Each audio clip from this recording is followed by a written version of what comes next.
আমি যদি কাউকে ভালোবাসি সেটা যদি অনেক বেশি ভালোবাসা হয়ে যায় সেটাও পয়জন হতে পারে। আমি তো একজন নাটকের মেয়ে, ওই জায়গা থেকে যখন একটা নায়িকার ক্যারেক্টার প্রেজেন্ট করেছি আমার অনেক স্টাডি করতে হয়েছে। যখন একটা গল্প তৈরি হয় তখন কিন্তু বাস্তব অনেক কিছু থেকে আমরা ইন্সপায়ার্ড হই, বাট মেইনলি কিন্তু আমরা একটা বাস্তব গল্পকেই বা একটা বাস্তব ক্যারেক্টারকেই আমরা প্রেজেন্ট করি না। সো অবশ্যই আপনারা যখন দেখবেন আমি তো একজন নাটকের মেয়ে, ওই জায়গা থেকে যখন একটা নায়িকার ক্যারেক্টার প্রেজেন্ট করেছি আমার অনেক স্টাডি করতে হয়েছে। হ্যাঁ, সো ওই জায়গা থেকে স্টাডি করে একটা ক্যারেক্টার প্লে করেছি, বাট আপনারা যখন দেখবেন আপনারাই বুঝতে পারবেন যে আসলে এখানে কতটুকু মিল আছে কতটুকু নেই। বাট আমি বলবো পার্সোনালি কোনো নায়িকার সাথে আসলে এই গল্পের কোনো মিল নেই। সো আপনারা প্লিজ এই ভুল ভ্রান্তিতে থাকবেন না। আমার কাছে মনে হয় access of anything is poison. আমি যদি কাউকে ভালোবাসি সেটা যদি অনেক বেশি ভালোবাসা হয়ে যায় সেটাও পয়জন হতে পারে।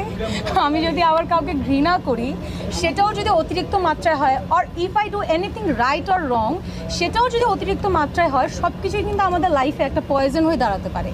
সো ওই জিনিসটাই আসলে আমাদের মেইনলি এখানে তুলে ধরা। সো আপনারা যখন কাজটা দেখবেন তখন you will feel the same আমার মনে হয়। সেটাই তো টুইস্ট। টুইস্ট না থাকলে তো আসলে আপনাদের দেখার আগ্রহটাও বাড়বে না। অবশ্যই এটা কি হয়, আমরা যখন নায়িকারা বা একটা আর্টিস্ট শুটিং সেটে থাকে আশেপাশে কিন্তু পুরো টিম ঘিরে থাকে। সো ওই টিমটাকে ঘিরেই আসলে আমার প্রথম পোস্টারটা, আপনারা যে পোস্টারের কথা বলছেন, আর অবশ্যই ওখানে কিছু টুইস্ট আছে, কিছু থ্রিলড ব্যাপার আছে স্টোরিতে, যার কারণে হচ্ছে আপনারা ওই ছবিটা দেখেছেন উইথ দ্য ব্লাড। এই তো আই থিঙ্ক দেখলে আপনারা আরও কাজটা ভালো মতো বুঝতে পারবেন। আমার মেইন আকর্ষণই পয়জন। আমি এবার বোধহয় আমার ক্যারিয়ারে এই প্রথম আমি এত কম কাজ করেছি। আমার নাটক হয়তো আপনারা দেখতে পারবেন এবার 4 থেকে 5টা। এটা আমার এই এত বছরের ক্যারিয়ারে প্রথম, জাস্ট বিকজ অফ পয়জন নিয়ে আমি, আমার টিম এবং আমার দর্শক এতটা মানে এক্সাইটেড ছিল, তাদের এত এক্সাইটমেন্ট আমি দেখেছি। সো আমি আসলে পুরো দমে চেষ্টা করেছি পয়জনের সময় দেওয়ার। সো আজকে এখন তো প্রিমিয়ার চলছে, সো এরপরে তো বোঝা যাবে আসলে। কাটাকাটি দেখলাম, এটা কি আসলে কোরবানি special? If you think like that that's okay, আমার কোনো প্রবলেম নাই।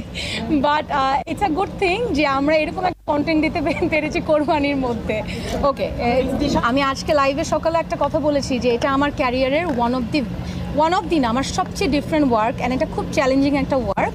যে আমরা নর্মালি আমাকে খুব রোম্যান্টিকভাবে অনেক ওয়েতে আমাকে আসলে আমার দর্শক দেখেছে। সবসময় আমার দর্শকদেরকে আমি বলতে শিখেছি একটু ডিফারেন্ট ওয়েতে দেখতে চাই। আমার মনে হয় এর থেকে ডিফারেন্ট কিছু আমি জানি না দেখাতে পারবো কি না, বাট আমি চেষ্টা করেছি। আমার দীপ্তর প্রথম যে ওয়েব ফিল্মটা সেটা আমি করেছিলাম সাহসিকা, সেটা দীপ্ত প্লের প্রথম ছিল। সো ওই জায়গা থেকে I feel so great, I feel so honour, thanks to Dipto যে আমার সাথে তাদের প্রথম যাত্রাটা শুরু হয়েছে। এবং আমার এখনও মনে আছে আমি দীপ্তর সাথে যখন বসি আমি তখন কয়েকটা গল্প নিয়ে কথা বলেছি। তো আমি বলেছিলাম যে সবাইকে বলেছিলাম, আপু ভাইয়া মারিয়াম আপুকে বলেছিলাম যে আমি না এই গল্পটা আগে করতে চাই সঞ্জয় দার, অ্যান্ড তারা আমাকে এত সুন্দর করে সাপোর্ট করেছে যার কারণে আজকে কিন্তু আমি এখানে দাঁড়িয়ে আছি আপনাদের সামনে একটা ভালো কাজ নিয়ে, একটা ডিফারেন্ট চ্যালেঞ্জিং কাজ নিয়ে। So of course thanks to my team,